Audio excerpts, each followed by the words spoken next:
죽과 고추 참치 이게 무슨 소리예요? 제가 그래도 사회부 기자를 몇 년 했고 그리고 사건 반장에서도 정말 다양한 사건 사고를 보는데 이런 종류의 범죄 사실 좀 처음 봤습니다. 죽과 고추 참치 그 캔에 들어있는 고추 참치인데 이걸 어디다 이용했냐면은 택시 운전 기사인데 60대 남성인데 이 사람이 이걸 이용해서 그 토사물인 것처럼 이렇게 막 흔들어 갖고 만든 거예요. 죽과 이제 고추 참치를 섞어서 뭐 색깔이나 뭐 질감 같은 게 상당히 토사물과 비슷해지겠죠. 이거를 가지고 있다가 완전 이제 술에 취해 만취한 승객이 타면은 이거를 이렇게 뿌려놓은 차 안에 뿌린 다음에 깨워요. 왜 내 차에다 이런 식으로 이 토사물을 분비하냐? 왜 오바이트 뱉냐? 했냐? 왜 이걸 뱉냐? 이런 식으로 이제 항의를 해가지고 이거 경찰에 신고할 수도 있는데 적당히 나에게 이제 어느 정도 소정의 금액을 지급하면은 나 이거 신고하지 않겠다 이런 식으로 이제 합의금을 요구한 사건인데요. 이게 지난 2019년 2월부터 지난해 11월까지 계속 범행을 저질렀던 겁니다. 홍 기자 진짜 소정이었어요? 소정의 합의금이 얼마냐 기준은 논란이 있을 수 있죠. 그런데 진짜로 그 소정이었을지 알 수 없는 합의금을 받아냈습니다. 뜯어냈어요. 수사 과정에서 1,290만 원을 뜯어냈습니다. 소정이 아닌데 그럼? 피해자가 22명이에요. 그러니까 1인당 50만 원에서 60만 원인데 적게는 15만 원에서 많게는 120만 원까지 심지어 계좌 이체의 방법까지 동원해서 돈을 뜯어냈습니다. 이야, 아니 변호사님 근데 요즘에 말이죠 택시 같은 경우는 더더군다나 뭐 일반 차량이야 블랙박스 이 카메라가 앞을 향해 있지만 이 보통 택시 경우는 이 차 안을 비추는 경우도 있잖아요. 근데 이런 게 가능했을까요? 녹음은 안 되지만 녹화가 되는 경우가 대부분이죠. 거의 다 그렇다고 봐도 뭐 틀리지 않는데 그래서 일부 승객이 당시에 아무래도 이상하니까 보여달라, 영상 확인해달라, 나도 보고 싶다라고 요청을 했습니다. 하지만 그런 요구를 받아도 뭐 여러 가지 핑계를 대면서 안 보여주는 거죠. 그러면서 이건 그냥 달아둔 거라서 녹화 안 되는 거다라고 말을 했습니다. 예. 그리고 또 더 이제 적극적으로 아니 나는 때린 적이 없는데 왜 이렇게 거짓말을 하냐라고 이제 항의하는 승객도 있었는데요.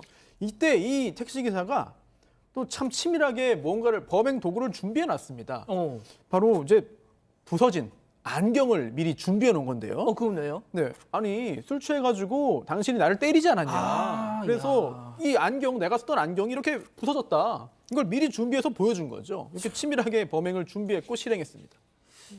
야 교수님 진짜 선수 같은데요. 이거 참 얘기 들어보니까. 네, 뭐 아주 선수 같습니다. 뭐 택시 운행을 하다 보면은 뭐 약간 차가 이렇게 스치듯이 해가지고 뭐 아주 얕은 충돌 이런 거 많잖아요. 그럴 때 사실은 현금으로 이제 거래를 많이 합니다. 저 같은 경우에도 보험회사 부르고 신고하고 이런 거보다 차라리 제 지갑에 있는 현금을 다 드리는 게 차라리 낫겠다 이렇게 생각해 본 적도 있기 때문에.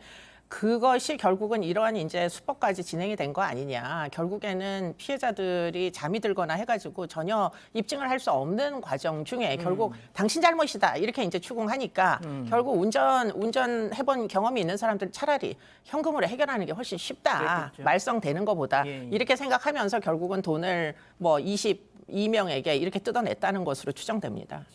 자 그런데 이렇게 신박한 수법이 결국 꼬리가 잡힌 거잖아요. 일단 교수님께서 말씀하신 그런 심리를 이용해서 계속 범행을 저질렀습니다. 근데 이게 계속 이어질 수도 있었는데 지난해 11월에 다른 승객과 이제 시비가 붙어서 경찰에 신고를 한 적이 있었어요. 그래서 이 경찰이 수사를 하면서 이 블랙박스 영상을 보는데 이상한 거죠, 뭔가.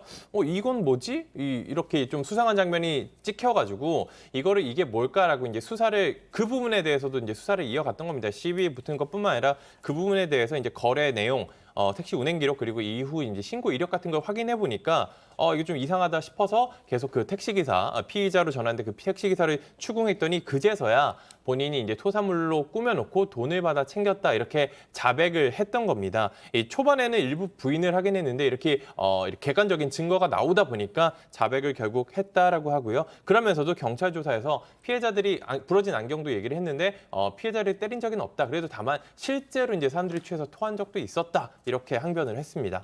자 변호사님 좀 짧게 말이죠. 이런 경우를 진짜 당하면 아니 뭐 취중이었으니까 정말 그냥 그렇게 내가 당했다 그러면 그런가 보다 할 수밖에 없을 거예요. 대부분 승객분들이 어떻게 해야 됩니까 이러면? 일단 공식적으로는 블랙박스를 요구하고 또 그래도 안 보여주면 경찰에게 연락을 해야 됩니다. 또는 경찰에게 연락하는 척이라도 해야 됩니다. 그렇다면 실제로 그 경찰에 신고할 때 가만히 있으면 뭐 이제 실제로 그런 일을 내가 했을 가능성이 있는 것이고 어. 경찰에게 전화한다고 했을 때 또 아이, 다른 뭐, 핑계를 뭐, 대거나 또는 뭐 제안했던 합의금의 액수를 좀 낮추면서 또 협상을 시도하거나 진짜 그러네. 이런 경우가 있거든요. 이럴 때는 또 눈치를 챌 수 있는 겁니다. 아. 그런데 이거는 어찌 보면 좀 공식적인 해결 방법이고 실제로 좀 겁나거든요. 내가 정말 때렸으면 어떡하지? 그러니까요. 이건 내가 오히려 전과제 되는 거 아닌가? 이렇게 무섭기 때문에 그냥 어느 정도 약간 미심쩍어도 돈을 주고 마는데 글쎄요. 본인의 스스로를 돌아봐서 내가 과거에 이런 전력이 있다. 과거에 내가 술 취했을 때 뭔가 폭력을 행사한 적이 있다 싶으면 사실은 경찰 부르지 않는 게 이득일 수도 있어요. 이거는 비공식적인 이야기입니다만 본인을 좀 돌아보고 가장 적절한 해결책을 찾는 게 필요할 것 같습니다. 자아 성찰이 가장 중요한 거였네요. 그러니까 내가 좀 주사가 있는 편이다 그렇게 가슴에 손을 얹고 생각해봤을 때 있다라고 만약에 판단이 들면 그냥 줘야 된다는 말씀인가요? 그게 현실적으로 이익일 가능성도 있는 거죠. 그런 일이 없어야 된다라는 취지로 아니, 말씀하시는 당연하죠, 당연하죠. 알겠습니다. 첫 번째 사건 이렇게 정리하고요.